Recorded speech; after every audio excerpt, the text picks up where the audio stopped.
Have you ever been yelled at in the middle of the day for stealing your own car? I have. The woman screaming was the head of our neighborhood HOA, completely clueless that I owned the very street she stood on.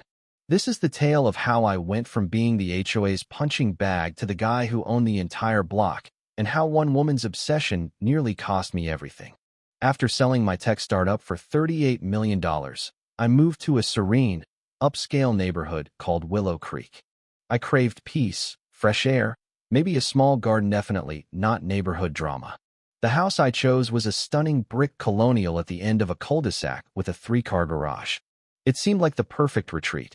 What the realtor failed to mention was that the HOA was less about community and more like a personal fiefdom run by one woman, Margaret Steele. Margaret wasn't your typical busybody neighbor. A retired paralegal with too much time and unchecked power, she had a particular dislike for young tech guys like me. Our first encounter set the tone. She eyed me and said, "Most people earn their way into Willow Creek, not buy it with app money." I brushed it off with a smile, thinking it was just a bad first impression. It wasn't. 3 days after moving in, I got my first HOA violation. My recycling bin was 6 inches too far from the fence. I chuckled. She didn't. Over the next few weeks, things escalated.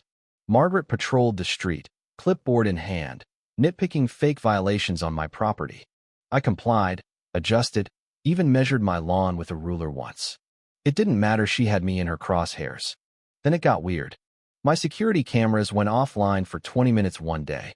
Checking the footage later, I saw my side gate had been unlatched. Someone had been on my property. Soon after, I received 5 HOA citations at once, totaling $3,000 in fines. One was for incorrect window shade color. Really? I started digging. Margaret's control over the HOA board was absolute. Most members were either her old friends or too scared to cross her. But one board member, Susan, the HOA secretary, whispered to me, "You didn't hear this from me, but check where the HOA's money is going." So I did. As a tech guy, I live for data.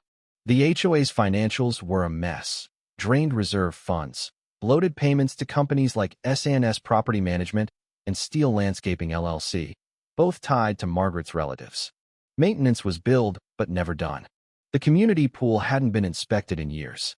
Worst of all, the HOA had defaulted on a massive loan for upgrading shared spaces. The bank was about to seize the community center, sidewalks, and roads. I saw an opportunity, a bold one. I reached out to a friend from my venture capital days who now worked at the bank holding the HOA's debt. I made a hefty offer. A few signatures later, I owned every common area in Willow Creek. Before I could announce the news, Margaret played her final, dangerous card. She hired a shady mechanic named Jake, who had a rap sheet, to sabotage my Rolls-Royce. Her goal? Send a message. The device Jake installed was meant to wreck the engine at high speed enough to destroy the car, maybe not the driver. It half-worked. I was merging onto the highway when the engine blew. Smoke, flames, chaos. I barely pulled over and jumped out before the car was engulfed. $420,000 up in flames in minutes. I stood there, shaken, staring at the wreckage.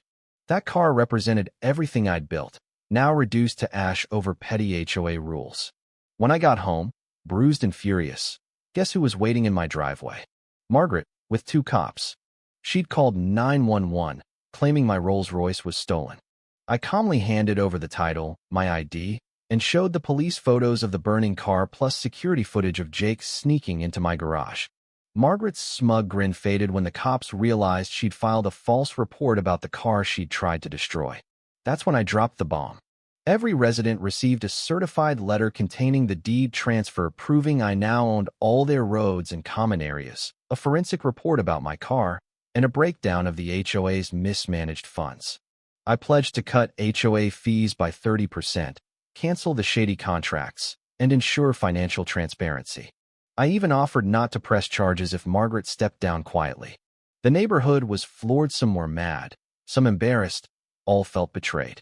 At the emergency HOA meeting, people cried, yelled, demanded refunds. Margaret tried to rally, but her reign was over. Her allies deserted her. Even her attorney's son admitted she needed help. I didn't want vengeance, I wanted change. I turned down the HOA presidency, and proposed a new council with rotating seats, regular audits, and no permanent titles. I even gave Margaret a ceremonial role director of neighborhood traditions to honor what she once was before power corrupted her. 6 months later, Willow Creek is finally the haven it promised to be.